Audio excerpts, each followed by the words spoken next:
עוד דקה? זה רץ? כן. זה כבר רץ? כן. איך החוצה שלי יותר? כן? כן, זה נראה טוב? אני נראה טוב? לא, כאילו, אני לא מבין מהפרצוף שלכם אני נראה טוב או לא טוב. זה הולך להיות בטלוויזיה, לא? אני לא יודע איפה זה... רגע, זה רץ בכלל? כן, זה רץ. זה רץ? תוציא את זה מהעריכה, לא להכניס את זה לא להכניס את זה לתוכנית של הרעיונות שלכם.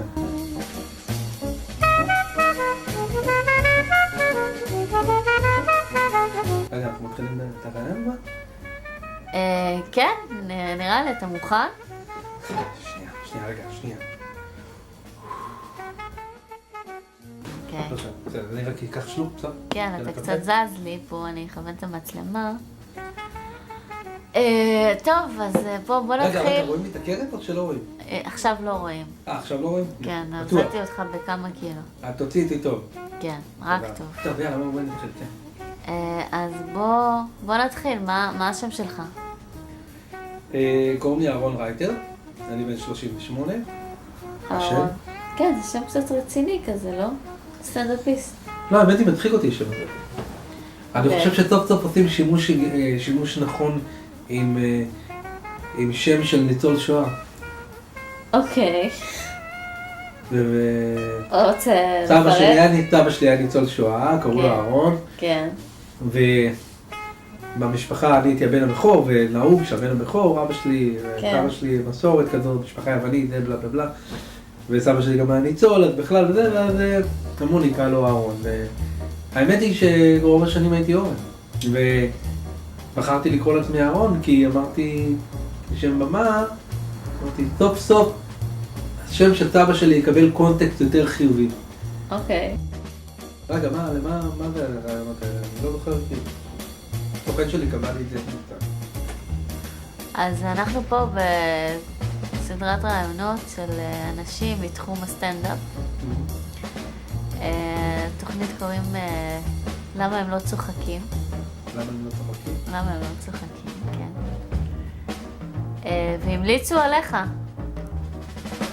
הסוכן שלי המליץ עליי לתוכנית למה הם לא צוחקים? כן. לא.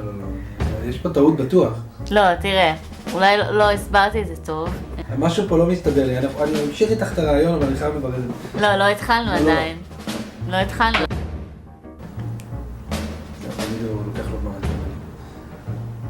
הלו, מוטי, תגיד לי, מה, אתה עושה צחוק ממני? לא יכול להיות שאתה שולח אותי לתוכנית שנקראת למה הם לא צוחקים. מה אתה מנסה להגיד לי? כי זה לא נשמע טוב, מוטי. לא. אתה רוצה להגיד לי בעצם שבמילים אחרות, אני מבין למה התלוננת כל הזמן שאין לך הרבה עבודה איתי. אני מבין.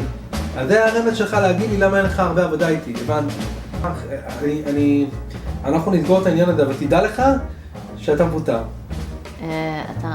מוטי, אתה מפוטר. לא מעניין אותי. מה הפעם הבאה? תיתן לי תפקיד להיות בתור עץ באיזה הצגת ילדים, נוער? מה זה השטויות האלה? טוב, אמרתי. אנחנו נדבר. ביי. אני ממש מצטערת שאני מפריעה, פשוט יש לנו אחר כך עוד אנשים שנכנסים, יש לנו פשוט חלק שני למה הם צוחקים, אז... לא. אני עדיין לא מבין למה הוא... אני הייתי תסריטאי הרבה שנים, והחלטתי לעשות סוויץ' ולעבור בעצם לכתוב פאנצ'ים. מה, מקודם היית כותב קומדיות?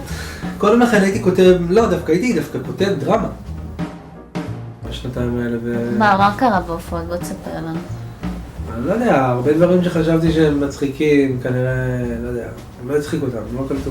מה, אתה יכול לספר לי סיטואציה? או, אין לי את הקטע הזה בסטנדאפ שאני אומר, מכירים את זה, ואז אתה מספר את זה.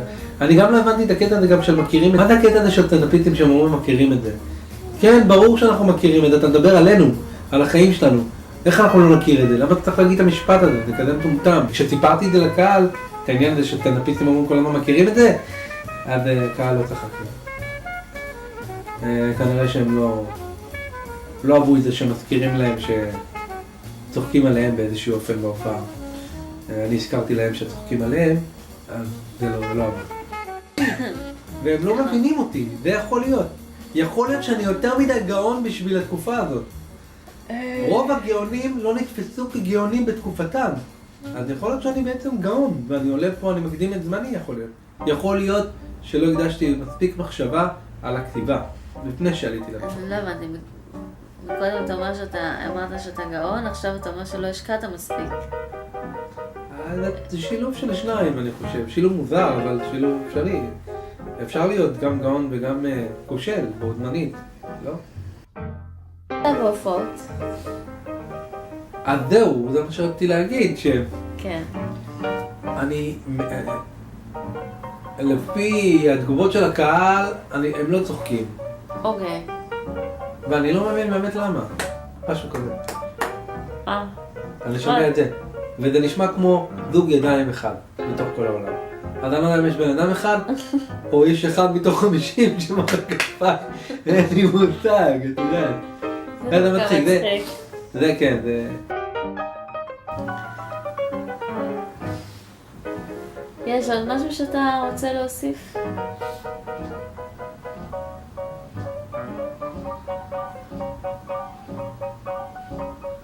מה אנשים, איזה מין סטנדאפיסט אתה? אני חושב שאני יותר סטנדאפיסט שהוא יותר... כן. נותן הבחנות על החיים. אוקיי. לא בן אדם של פאנצ'ים, אלא יותר בן אדם של הבחנות על החיים. כן, אתה דואג להגיד את זה הרבה, שאתה לא בן אדם של פאנצ'ים. כן, ואולי בגלל זה גם לא עובד, כי אולי הקהל לא מוכן לזה, אני חושב. הקהל נראה לי לא מוכן לזה. אז אתה לא עוזב בקרוב. לא, אני אעזוב כנראה.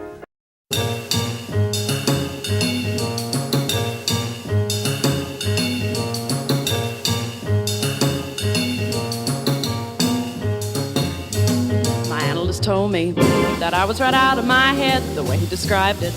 He said I'd be better dead than live. I didn't listen to his jive. I knew all along he was all wrong, and I knew that he thought I was crazy, but I'm not. Oh no.